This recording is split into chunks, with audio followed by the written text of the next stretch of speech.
So this is a joint work. There's a big team of people. Magnificent Seven.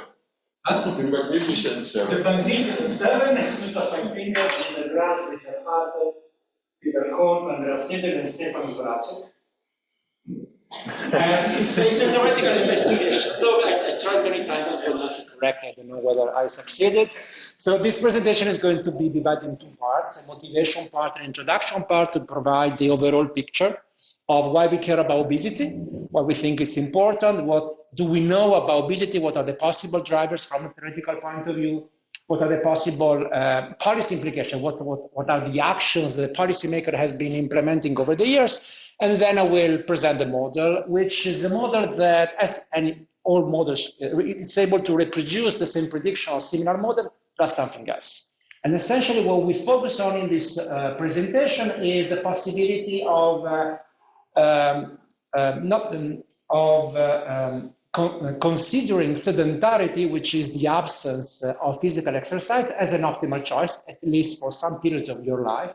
And we introduce the notion of lifestyles, for which everyone has a notion, conceptually, intuitively, but there are too many descriptions of what a lifestyle is, and we think it's important because it may have relevant implications, not only for health, but also for mortality and the quality of life.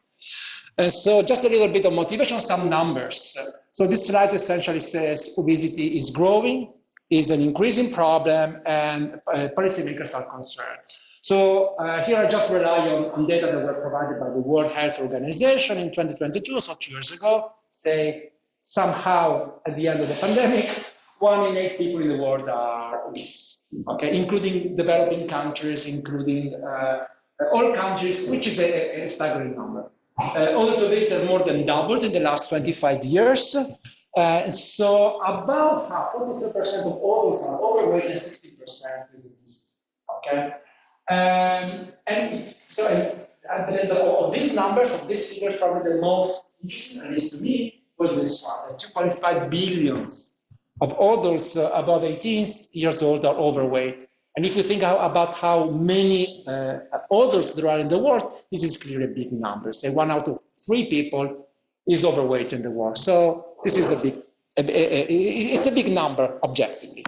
It's not that obesity is not only about considering adults, it's also about considering children and adolescents. So if you think about the possible rankings in the world about the obesity prevalence in different countries, the thinnest countries are, say, Korea, depending on the rank, let's say Japan and Italy. In Italy, for example, we have a relatively low prevalence of adult obesity, but in terms of child obesity, we are somehow at the same level of the UK. And obese children tend to grow as obese adults, so of course, this is particularly worrying. Okay, so adolescent obesity over the years has quadrupled. So it's almost 100 million. When we consider children, so yes, children of the age of 5 or less, 37 million were overweight. If you consider older children, including teenagers, about 400 million are overweight and 160 million with obesity. Okay, so I always have to understand these numbers. So the population of Italy is about 60 million people, a bit less. So let's say this is about 3 times the whole population of Italy. But instead, it's made of children, and these children and teenagers are overweight. Why should we care about obesity? Not per se, but because it brings, it's associated with low quality of life, because it brings a number of associated situations and in which you do not experience good quality of life while you live. It's also associated with a number of different diseases, including cardiovascular diseases and type 2 diabetes. And so because of these consequences, a substantial, doesn't work anymore. Okay. Not just a second. Okay. And because of this, there is concern by the policymaker about what should be done. Okay. Now, this is not a paper on exactly what are the. Okay. You prepared very well in the last one. So these are the citations and just they were ready for them.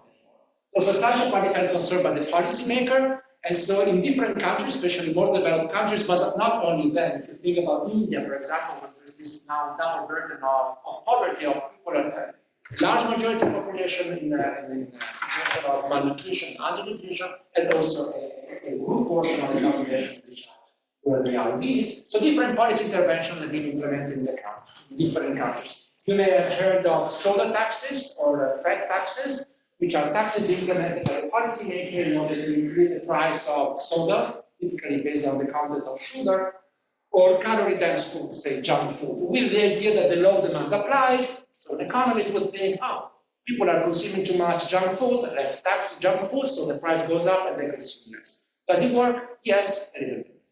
Okay, so it creates a disincentive to consume this type of food, but in general it's not enough to solve the problem. Someone has also tried to think about incentives on physical exercise, the idea that a person becomes overweight if you intake too many calories with respect to the calories you spend, so physical exercise would be the other side of the equation. There are also some theory papers, there are also some empirical papers that try to assess the effect of incentives on physical exercise. The very recent papers exploiting some policies used in Germany to subsidize children through vouchers going to sport club, and the effect is essentially well estimated zero. It's not bad, but it's not even good. It doesn't work that much. Or instead, the more traditional form of policies, which is based on information at schools, educational campaigns. So, and these are just three possible types of intervention you may have heard of either by reading the literature or even in the newspapers. Now, the question is, why do we observe obesity? Really, what are the mechanisms? What are the drivers? And typically, when you think about obesity, then you think to dieting, and typically in the psychological literature, for example, dieting is a typical example of dieting and then or smoking and quit smoking, dieting and then eating again and getting overweight are typical example of self-control failures. With the idea that we have temptation, we cannot resist temptation, or maybe we can, but it's very costly, and sometimes we for some time or for a long time. Okay? And so the idea from this perspective, which is not the typical economic perspective, is well, people are overweight because they're weak. They cannot resist the temptation, so when the temptation arises, a nice piece of cake, they cannot say no, which is possible, but it's a bit too much in a sense. And subsequent contributions actually highlighted different drivers that might have been contributing to the obesity epidemics. For example, probably the most important in terms of intuition is the second part. Why do we observe people getting more and more overweight? Because we are not living the same lives as our grandparents. So now life is much more sedentary. Now you are working, but you are sitting. And I am working and standing, but I'm the only one expending some calories. It's a joke, of course. So once, 200 years ago, we were paid to go to the fields and exert physical effort. Now we pay to go to the gym and exert physical effort. Not all of us, but some. So, and the cost of calories, while before it required many more hours of work to buy a certain amount of calories, now it's much easier. Due to technological progress, due to the change, due to innovation, the world is different, and so we spend less calories, and it's easier to intake many more calories. And so this, Laclauer and Posner have proposed this idea. But then also there are other factors. Maybe when I eat a cake, I don't fully realize the consequences I will have in terms of additional overweight in the future. So impatience may have played a role. And so what if we teach children, for example, to be more patient? What about the role of innovations and new products that arrive into the market? Oh, well, they're surprisingly new, and why not try them? And maybe they are processed food or junk food, which is not particularly healthy. And there's also some empirical evidence of this. And specifically here, there should be the citation of the paper in which we exploit the German unification and what happens to East Germans once the Berlin Wall falls and they can access to McDonald's and exotic food they couldn't access before when the Berlin Wall. And what we find is essentially that they say, oh wow, McDonald's is so good, I want to try McDonald's as much as I can, and this increased in a persistent way their overweight condition. Also international trade, if you import, so this is specifically an empirical paper in which they show that in Mexico, essentially by importing US products and typically processed foods, which is typically very caloric, they can find a smart way to show that actually it is as if they had imported somehow the obesity of the US because they import the food and the type of item they consume. Then there's also a role for social norms and social contagion. And this is kind of interesting because in the literature, at least 20 years ago, it was very common to refer to obesity as the obesity epidemics, as if it were contagious, but it's not. Of course, obesity, being overweight, is a non-communicable disease. It's an individual condition. Yes, of course, I can be influenced by the others, by my peers when we are having dinner together, but it's a non-communicable disease. So how comes it's treated as an epidemic? Because it spreads as an epidemic, in which, say, patient zero is the US, the country, the US, and then it spreads over the world, and it looks like an epidemic. It looks like an epidemic, although it's not contagious, of course, but in general, it's not contagious. And so, what are the available results? Now, again, yeah, I'm sorry, in the last compilation of my LaTeX file. But the good thing is that since we prepared the slides and we read the slides, I know what would be here. So, Chris. Who did the static choices? Who did the substitutability choices? It's an active model. Okay. No, so what's the idea? Most of the works on obesity are empirical works. And in the last, for example, 2-3 years, for example, there is a big, so this is the state of the art, is measuring the impact of taxes and subsidies and incentives to exercise in different countries in different contexts in a way that allows you to provide causal statements. Okay? So that's the state of the art. But the theoretical part is not particularly developed. We have some results, which I would like to review with you briefly. So an idea is, well, it's true that by eating I can contribute to my body weight, but it's also true that by exercising I can also contribute to my body weight negatively. So maybe there is some substitutability in the gym. And if there is some time constraint, then it may be possible that certain policies can backfire. Specifically in this example, the idea is what happens if we sponsor physical exercise, so that if we pay the gym to everyone. And the authors show that, well, if you pay me the subscription to the gym, I will go to the gym, but then I have less time. So when I go home, I don't have time to cook, so maybe I have to go to the restaurant. And so it's true that I have expended more calories by going to the gym, but since I don't have time to cook and I have to go and buy processed food, maybe the overall balance is such that at the end, I go to the gym, but I also eat more at the restaurant, and so my body weight can increase. Okay, this is just to show and to play a little bit with the substitutability between consumption and physical exercise, as we will do in the paper. And then, probably, this is also an interesting result, which was first shown by Levy in 2002 in Journal of Health Economics, showing that being overweight, so this W plus will mean for us being overweight.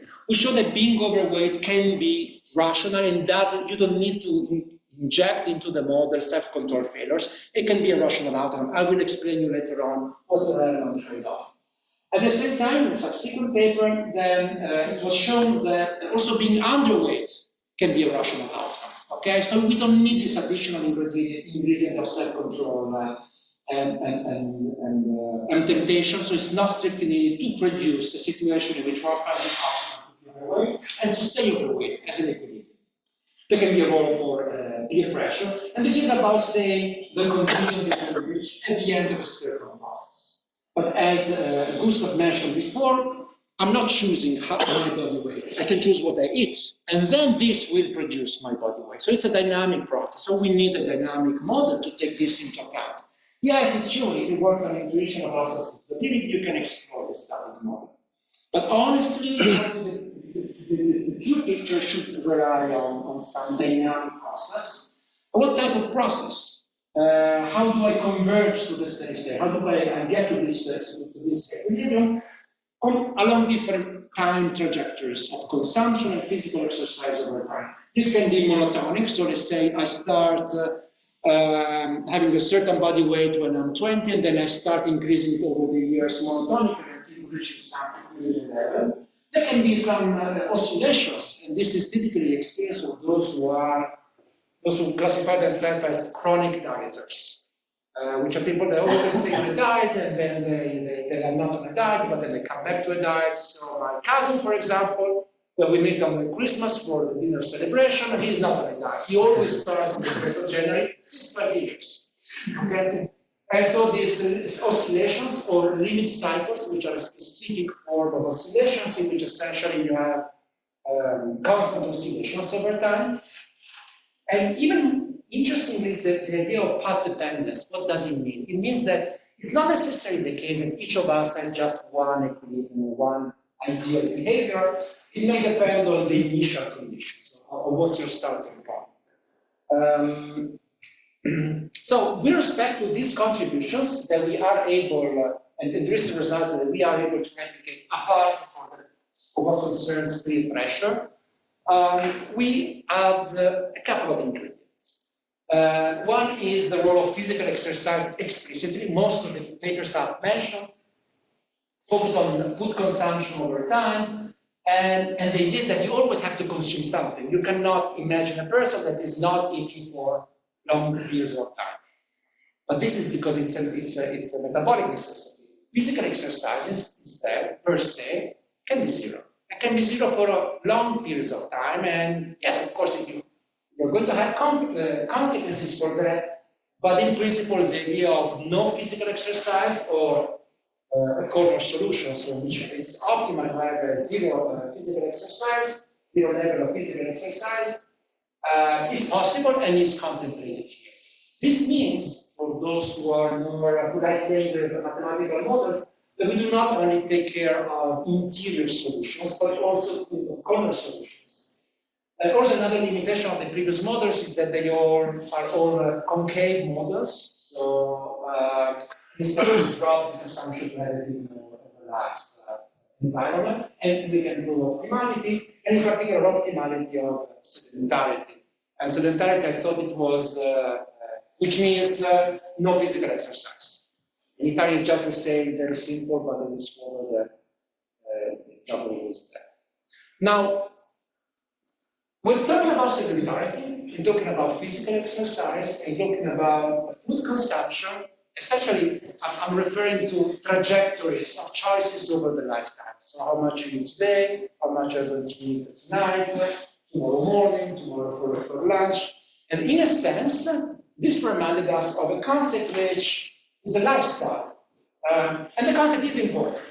You see the concept of lifestyle a bit everywhere, in epidemiology, demography, sociology, in the economic literature. And the problem with this concept is not that it's not defined, it's that there are too many definitions. Okay, this is a typical, it happens in some disciplines in which for the same notion you have many somehow overlapping definitions. We know that when you look at people, lifestyle is a mediator between social, which means it's correlated between socioeconomic characteristics and health. But the problem is that we wanted to study lifestyle, so time trajectories of behavior of people over time, we need the definition. So we went looking for the definition in the literature, and there are many. Set of attitudes, habits, or possessions associated with a particular person regarded as fashionable or desirable. For economists or health economists, it's not particularly useful practically. A way of life or style of living, lifestyle, style of living, that reflect attitudes and values of a person or group. Or a way of living of families, societies, which manifest in coping with physical, psychological, social, economic environments in day-to-day basis. Too vague for us. But lifestyle is an important concept. It also appears in marketing. So there is this field called psychographics, which is essentially a field that studies the consumer lifestyles. And so, for example, these are essentially techniques to segment the market among different types of consumers. So the strivers, the achievers, the fulfillers, according to some criteria. So, for example, this Stanford Research Institute defines lifestyle as a composite of humanity. This is a marketing perspective. So you're going to segment the market. Who's going to buy your toothpaste? Who's going to buy your toothpaste? Oh, it depends on the Depends on your lifestyle. The compass of motivation, needs and wants, influenced by factors such as family, culture, reference group, social class, blah, blah, blah. It may reflect self-image or self-concept, but for us, that wasn't particularly useful, and also for health economics, that's not a concept that is useful. So for this, we thought about using two possible notions of lifestyle. One is a broad definition, which is given by the World Health Organization. Lifestyle is a general way of living based on the interplay between living conditions in the wide sense and individual patterns of behavior, as determined by social cultural factors and personal characteristics. Okay, it says a number of things. Interplay, so there is an interaction between different elements. It's an interaction between behaviors. It depends also on social cultural factors and personal characteristics. So it's closer to the language of economists, but not enough. Probably the best definition is provided by whom? Kotoyannis and Jones, who in the Journal of Health Economics proposes now definition, which I like a lot. A set of behaviors, okay, which are considered to influence health and are generally considered to involve a considerable amount of free choices. And here I highlight the three key terms that for health economists are particularly important. Free choice, economists, and I guess also you, maybe, like considering individuals as making free choices and which are not dictated by some benevolent dictator. The role of health and the role of behaviors. So there are the main ingredients in this narrow definition. The role of individual preferences and the role of constraints. Could be environmental constraints, could be social constraints, could be personal circumstances. We don't care exactly about the origin. The idea is we have to take into account certain constraints. There may be budget constraints, the time constraint I mentioned before. There could be also the dynamic constraints. So how I think, how much I eat, and how much I exercise today is going to affect my body weight tomorrow. And this type, different types of constraints. What is important is that there is no determinism. In this respect, if we wanted to condense this concept of lifestyle, let's say it's a part of choices. And we are going to study this part of choices. Questions?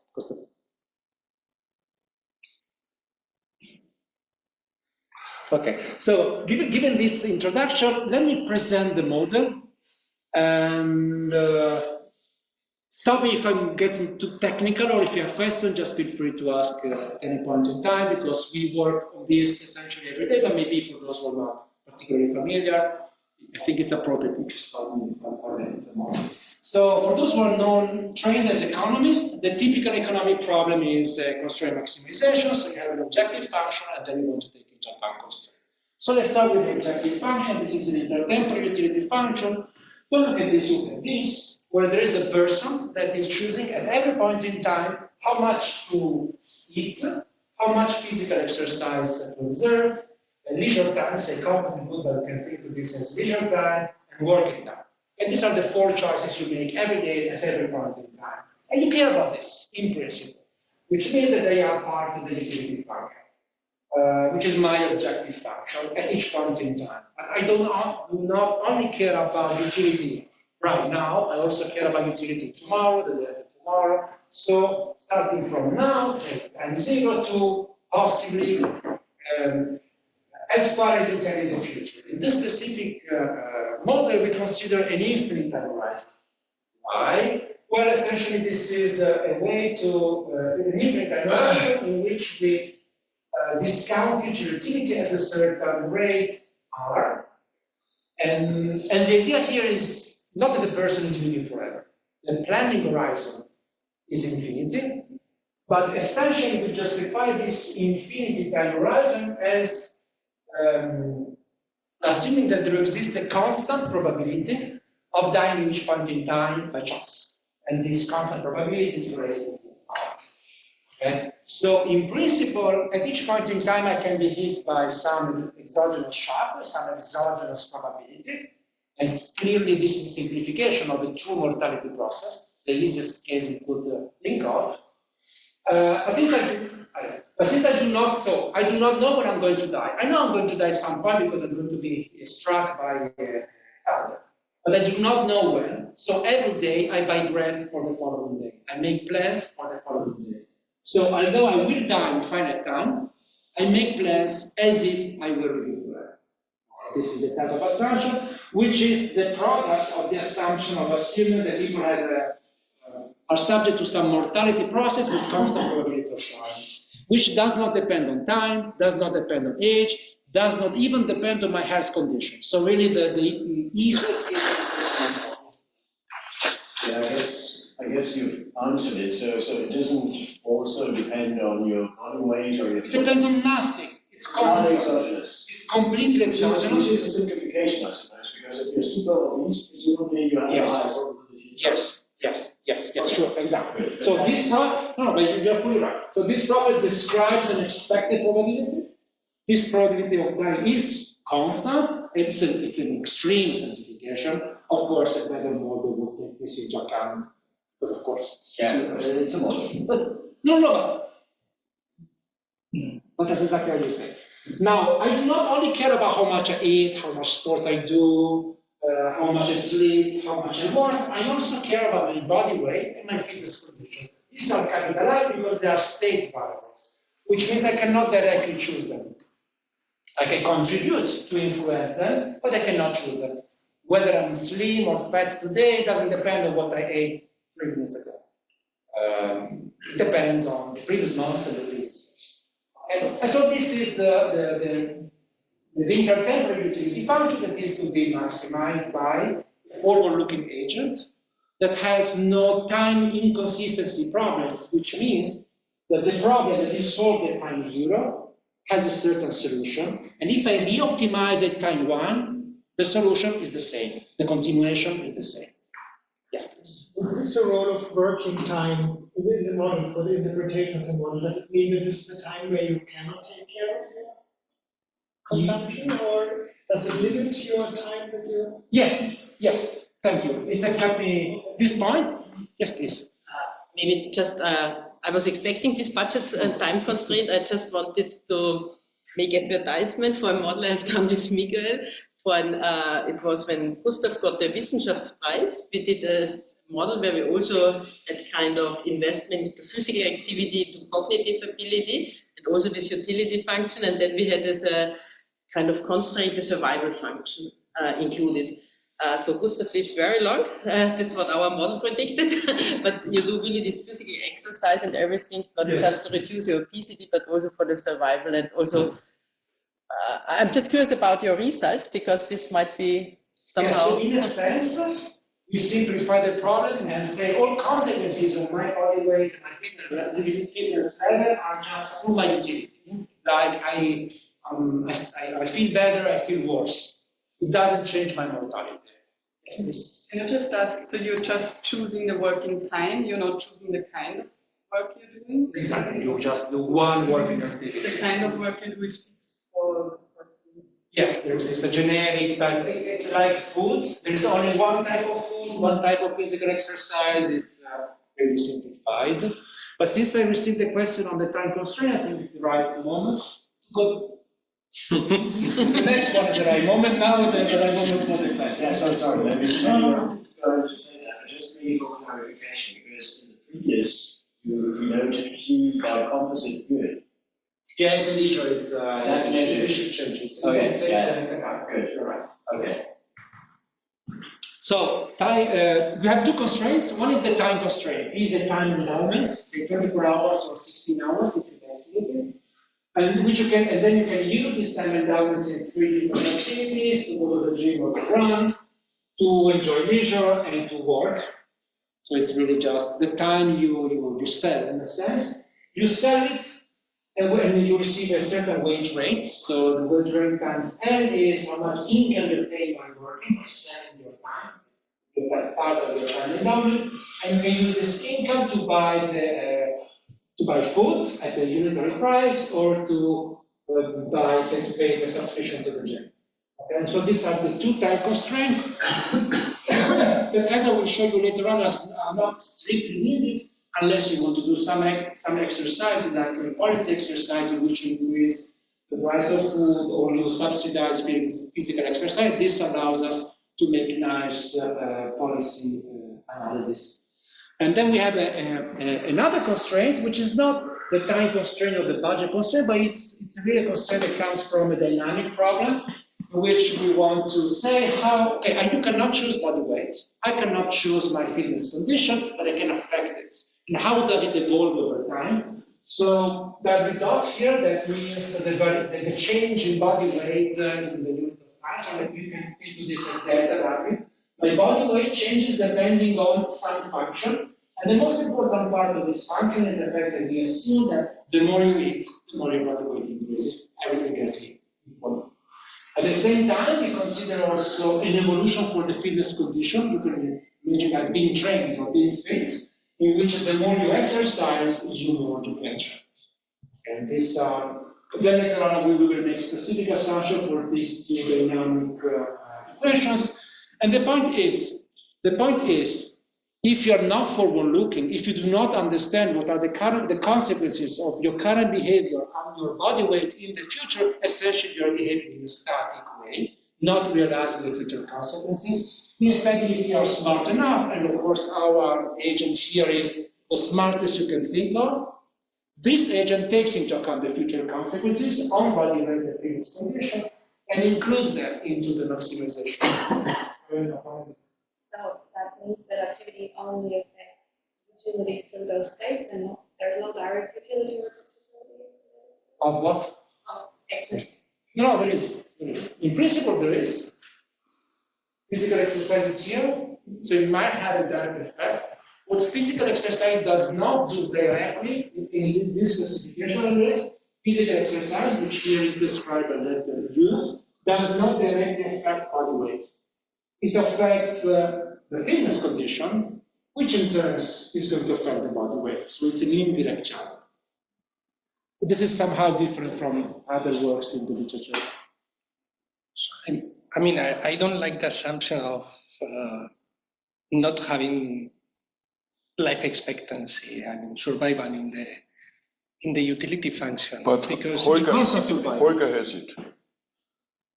Holger Strulik. It's a pity that the literature is not shown here, but in the morning he showed us, and you know the model by Holger where the life expectancy, where the mortality depends on the on the health. Yes, I think we also included it in our model where we modeled your life stuff. I mean, I would be fine with that assumption if the decisions that individuals are making in the reality do not depend on how long they are expecting to live. So what is the remaining life expectancy? But I believe that this is the case. Oh, yes, yes, So yes. are you planning, so when you are thinking about this model, are you thinking about an individual or about the society as a whole? Or at least it's an individual. And then I don't buy the assumption. It's a simplified assumption. We're just saying there is a mortality process, it's constant, and all our solutions are in a sense going to depend on the states, but not the specific age or the specific time, which of course is a limitation. But already at this stage, and also when we do the numerical simulations, I mean, we have to resort to numerical simulation to show some trajectories. We could also actually include the mortality process, a better or more realistic mortality process, or even data-based mortality process into the model. But qualitatively, the results are going to be the same. Of course, you're going to get different trajectories, but the type of results you can get in the simple case is something you should also get in the. You have a third state variable, survival probability. Yeah, to actually assist you on this point, indeed, in a very generic way, you've got this in your, look at this as a very general reference specification. It could be in there. Of course, then it depends on how you actually kind of what functional forms you assume. Exact dependency. Yes, very general notation. It's quite okay, right? I mean, yes, if R depended on the states or on time, you get it. Yeah, no, but even so, if you have within your U function, Yes, there's elements relating to W and F could be like kind of a survival function, but then somewhere, I guess, it does make a difference at some point. yeah, so conceptually, you can think of three parts. One that depends on your limitations, one which is kind of the survival function, one kind is the utility function, and we are compacting the survival function. Actually, what we are doing here actually is compacting the survival function of the patient term, but of course it's a good comment. Just a small comment. I think there are models in the literature which distinguish the consumption into healthy and unhealthy food. And then they can really change these price effects over time. Yes. I mean, it's just for an extension, maybe this one, and I think it's the American Economic Review, this paper. Junk food. Yeah, exactly, and I think they have these two kind of consumption. Yes, in healthy food. Yes. Here we just focus on the. Adding elements is always possible. No, I'm just cutting and maintaining the intuition. Yeah. All right, so the intertemporal problem, so formally is written like this. Here I just labeled the two constraints, the time constraint and budget constraint. So although formally the problem has 4 controls and 2 states, I will be able to replace and simplify the problem in such a way that it only has 2 controls and 2 states. Doesn't mean that it's going to be simple, but it's simpler. So instead of having all these 1, 2, 3, 4 controls, we can play with the Hamiltonian function, which is essentially for those who are not used to optimal control methods, is a way to take into account that the individual would like to maximize the instantaneous utility plus the long-term consequences of what you do. So this is the evolution of body weight multiplied by this lambda, which is a constraint variable, so it essentially represents the long-term consequences of what I do today of body weight. And of course, this term, which represents how the fitness condition changes, and these new weights represent the shadow price. So describes the effect in the future of my current choices through the fitness condition. So it's a Hamiltonian function, which we, since it's a maximization problem, we derive the first order conditions, which essentially is the first order derivative with respect to the formula of the Hamiltonian, which we say that in the optimum, the marginal utility consumption must be equal to its long-term cost, marginal cost in terms of body weight, and the marginal utility of physical exercise should be equal to the marginal cost of changes in fitness in the long run. Yes? Sorry, I keep interrupting. That's why I'm just to get more clarity. Yes, so you're using what we call marginal utility consumption. You use already the script view, which means it's like a net utility, right? It already presumably factors in a little bit this utility of additional labor you also need to, because you're working with these sort of compacted functions, right? You're right, exactly. Yeah. So essentially by, so it's derivative with respect to consumption, but it's not only with respect to consumption, but also some of the others. Yes, it's not exactly the static utility function, it's a static along the constraints. So essentially, this in a static model, this would be the Lagrange, the derivative of the Lagrange. Or a relative, let's say a relative. So before going to the formal results, let me go with some definitions, okay? But the key point is we are talking about food, and when we talk about, so in macroeconomics, for those who are non-economists, there is an assumption for preferences, which is the no satiation assumption, which means more is better. I always want more, which from the macroeconomic perspective is good. Would you like to have a country who has twice as much GDP? Yes. And 20 times as much? Yes. And 100 times as much? So no satiation. But for food satiation exists. So you like one ice cream, but you don't like 10 ice creams. When you eat 10 ice creams, actually, the additional ice cream makes you worse off.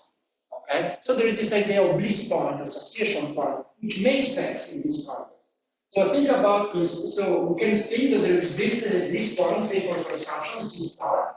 And if I eat less than my bliss point, my marginal utility is positive. I would be better off if I eat more. Does it make sense? If instead I had reached my bliss point and I keep on eating, my marginal utility is going down. And the more I eat, the worse off I am. Okay? Which means that we can define over-consuming a situation in which I consume at such a level that my marginal utility is decreasing. And instead I'm dieting when I would like to eat more with because I'm eating less than this point, but for some reason I decide not to do so. So I'm under eating or saying I'm on a diet. Just a notation thing. Does it make sense? So I'm taking the marginal utility, and I'm saying if it is positive, it means I still have to reach the bliss point. I'm not. If it's negative, it means I ate too much. I should have eaten less. So I'm overconsumed. In the same way, suppose there exists a W star such that I am the optimal body weight. If I weigh more, my marginal utility would be negative, so I'm overweight. If instead I weigh a little bit less, then my marginal utility would be positive. Okay? Does it make sense? I mean, Michael will, because it is a follow-up. No, it's the same as you with the... No, I mean, it's exactly the comment of Michael. That you are probably not introducing this assumption per se, but this is driven by the budget constraints. I mean, by the constraints. Yes. This is with respect to the utility function, which I already included. So it may change depending on the prices. Yes, indeed. Yes. But why do we introduce this notation? Because it's very convenient to classify the types of steady states. Okay. So in a sense, what I'm saying, for example, in this case, is that in this case, I'm consuming less than I would consume in the static optimum, the constrained static optimum. Now, first proposition is steady state. We can find that actually these two equations hold. Look at the first one, for example. Now that we have this, if UW is positive, this must be negative for the equation to hold. But if this is a positive, it means that I'm underweight. And if this is negative, it means that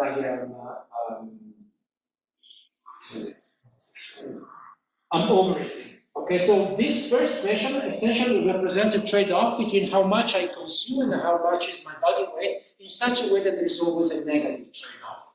So it's optimal in equilibrium, for example, being on a diet and overweight. This W plus result I presented you before was due to this property, but it's also possible the reverse, that I am overeating and yet underweight. Okay, this may happen, for example, if you have a very fast metabolism. On top of this, our contribution is to add a second condition which relates the marginality, the physical exercise consumption, and the fitness condition. And so, and find cases that are not possible, like being overweight on a diet and under-exercising, because the only possible case is actually overweight, over-exercising, and on diet. This is a possibility which actually we observe in reality, so it's comforted by the empirical observation. There are also cases of people who are underweight, but have a very fast metabolism, therefore they have to overeat. This case is compatible with over-exercising or also under-exercising. And there is also the ideal case of a person that eats up to satiation, so it's consuming according to the static optimum, has the optimal body weight, and over-exercises. So this is a variety of steady states, which sometimes we observe in the empirical literature.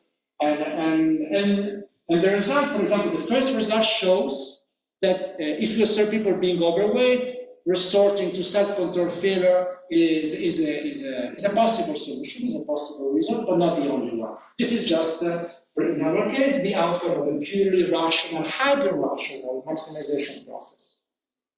Now, to solve the problem, to provide more information about the lifestyles, we resort to specific utility function. Of course, a linear quadratic utility function is the best. Let me just emphasize a couple of things. First, we assume that the more body weight you have, the more you develop a taste for consuming. This property that was introduced by Becker and Murphy in the Russian addiction literature. It's sometimes called reinforcement. So the more you smoke, the more you like smoking, the more you like smoking, the more you smoke, and so on. This is simple. The more you eat, the more you like eating, because you have more body weight, and this is a positive term. We do the opposite assumption that instead for what concerns the interaction between body weight and physical exercise. Why? Because the bigger I am, the more the disutility of this physical effort. So body weight can be a disincentive to exercising for.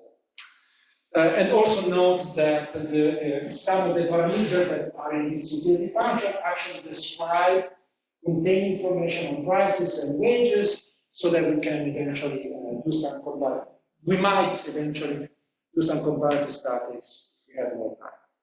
Now, first are the conditions based on the linear quadratic specification case, in which these three remarks can be just read. So we find, so this is the optimal amount of consumption and physical exercise of this individual at some point in time.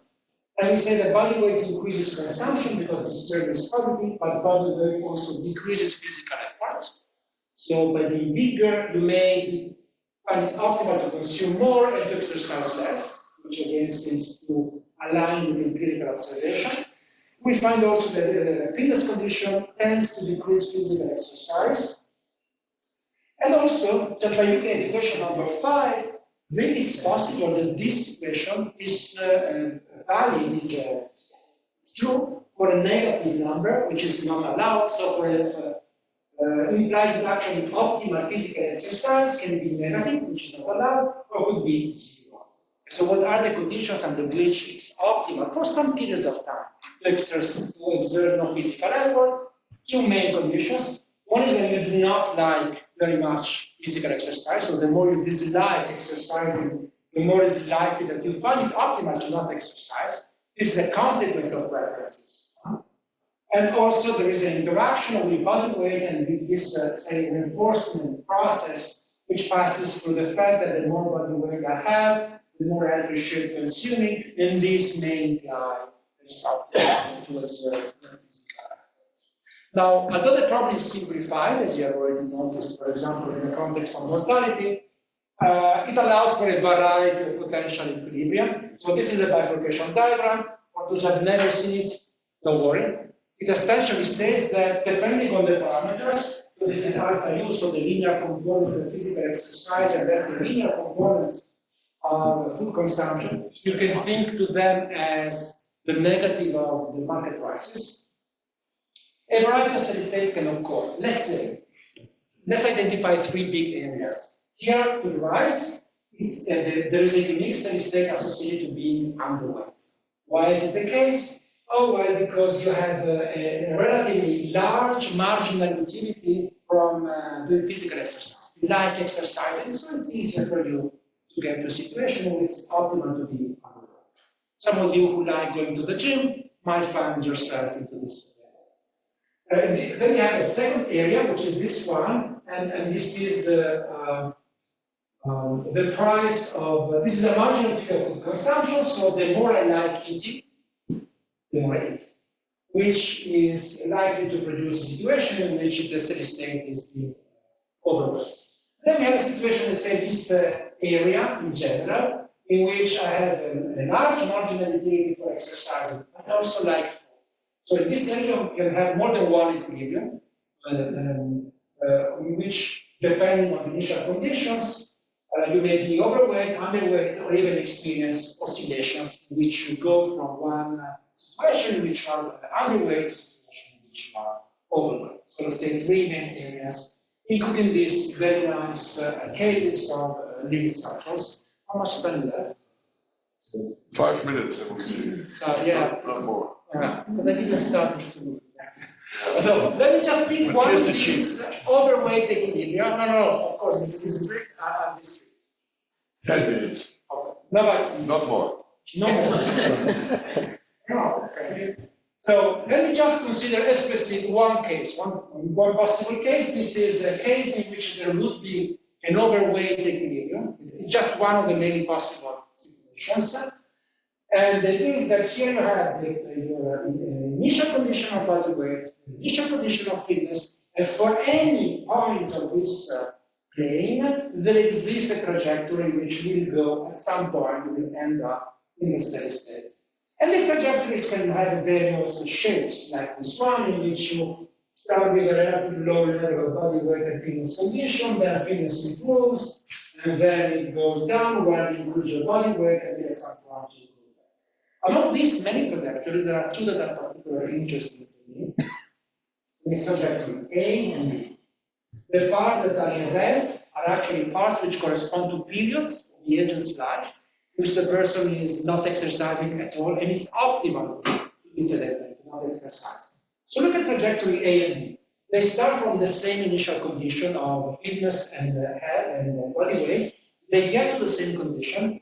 When you compute the trajectories and the associated discounted value of utility, they yield exactly the same value of discounted utility. In a sense, from this point of view, when you are in this situation, you're indifferent. There are two different lifestyles. They start from the same place. They go to the same place, but they have the same value for you from your point of view. So, in a sense, you are in the situation of indifference. And how are these trajectories? So in one, you just decide not to exercise. That's why it's in red. So you not exercise for a very long period, for a certain period of time, until you get a certain body weight condition in which you cannot be in this situation, because you're getting too fat, let's say, or too big, and therefore you start exercising. Or alternatively, there's someone who instead starts exercising in the early stages of the life cycle, then after reaching a certain level of fitness, you can relax and not exercise anymore until at some point you have to restore.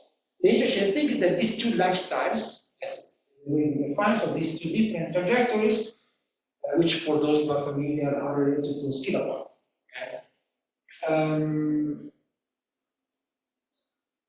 are different lifestyles, but are different from the perspective of the policymaker. And this is, I think in real life, it doesn't work like that, because people who continuously exercise at least a little bit throughout their life until they reach the point when they are overweight, for instance, it's much easier for them to start exercising again because there's some cumulative causation in this. Yes. Whereas people who completely do no exercise throughout shifting through different weight levels, it would be much more difficult for this person in the lower line, in the lower trajectory, to suddenly start exercising a lot. This is an interesting hint to extend the model, because in that sense the model is too simple. It's difficult enough, as Dieter can confirm, who made the calculation, but I think this is unfortunately not contained in the model, but I think it's an interesting hint to, because in reality this would never happen, as you said. But in some sense that the result, not substantially but formally, is similar to the COVID result you propagated so nicely in the Springer paper, you remind me. Alexia. Yeah, I look at Alexia. Yeah, excuse me. Yeah. Also not the uniform policy. Yeah, but I agree with, I think, Thomas. I think it's possibly the assumption you have that physical exercise is independent of the weight you have. It's a control variable, but you can always activate it to the same extent, not depending on your weight and how long you have done exercises.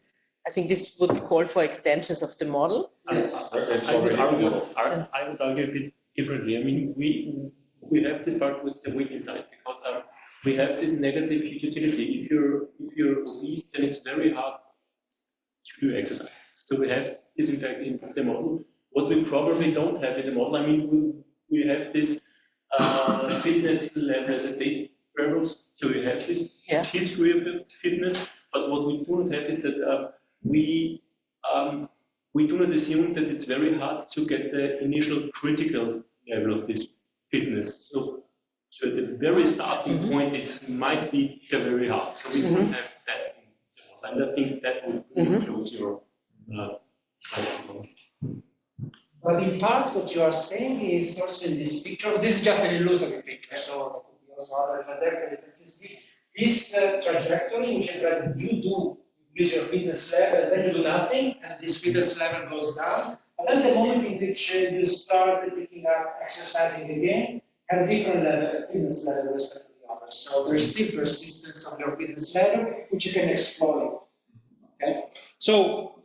The concept of indifference boundaries of good exists in economics, but the concept of indifferent lifestyles, so something which is more a trajectory dynamic object, doesn't exist.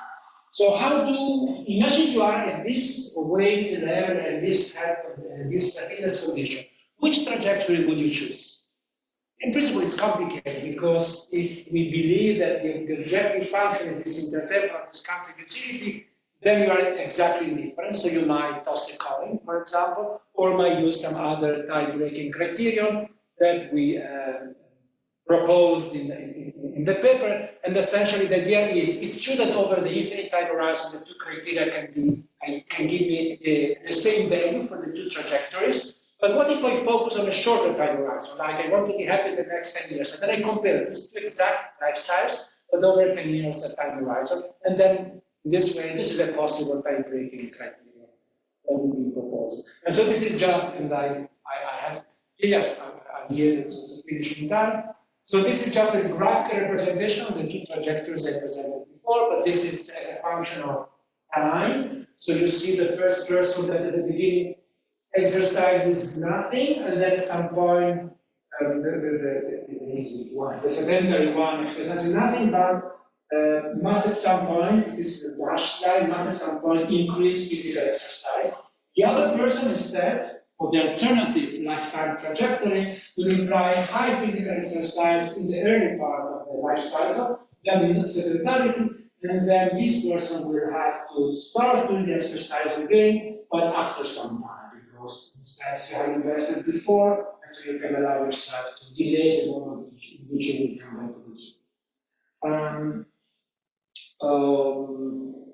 Yes, and this is just to show some trajectories. If you have questions, I'm happy to come back to this. And this is a tie-breaking criteria. Last thing is that since we have this large variety of possible cases, suppose you are the policymaker, you would like to say, do something. Of course, you can do education in primary schools, for example, or campaigns, or even do something like in Italy, where by law the content of salt in bread was lowered in order to reduce hypertension.